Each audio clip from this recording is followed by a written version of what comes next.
Again अगर हम लोग यहाँ पर बातचीत करेंगे बेसिकली यहाँ पर बेसिकली तो कौन सी फॉल्ट की, तो एलएलजी फॉल्ट की, तो वही सेम मैट्रिक्स है I A naught I A one I A two, और ये बराबर 1/3 times 1 1 1 1 alpha alpha square 1 alpha square alpha, I A बराबर 0 है और आई बी आई सी का, तो आई ए नॉट आपके पास आ जाएगा I B plus I C by 3, I A one आपके पास आ जाएगा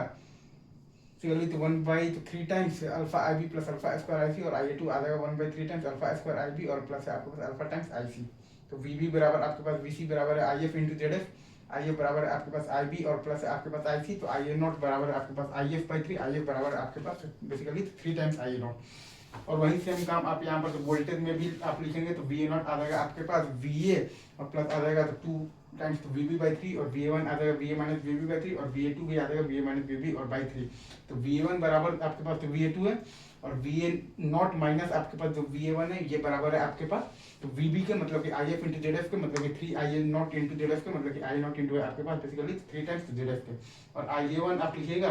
तो सर्किट डायग्राम से दिख रहा है कि ई ए बाई आ जाएगा आपके पास जेड वन और plus Z two parallel Z not plus 3 मतलब बाई जेड एन और प्लस आ जाएगा आपके पास 3 टाइम्स जेड एफ, ये सब कुछ आपके पास आ जाएगा बेसिकली पर यूनिट में। अच्छा, और अगर आप यहाँ पर देखिएगा बेसिकली पर यूनिट में तो आई ए वन आ जाएगा आपके पास 1 by mod of Z one plus Z two parallel Z not plus 3 Z N plus 3 Z F आ जाएगा आपके पास पर यूनिट में। ऐसे ही आप देखिएगा तो एस पी यू आ जाएगा आपके पास आई ए वन इंटू आ जाएगा आपके पास बेसिकली पी यू, और एस सी एम वी आ जाएगा आपके पास बेसिकली आई ए वन आ जाएगा आपके पास पी यू और इंटू आ जाएगा आपके पास बेसिकली एस बेस। और आई ए नॉट हमें पता है कि माइनस आ जाएगा हमारे पास Z two times I A one by Z two, और प्लस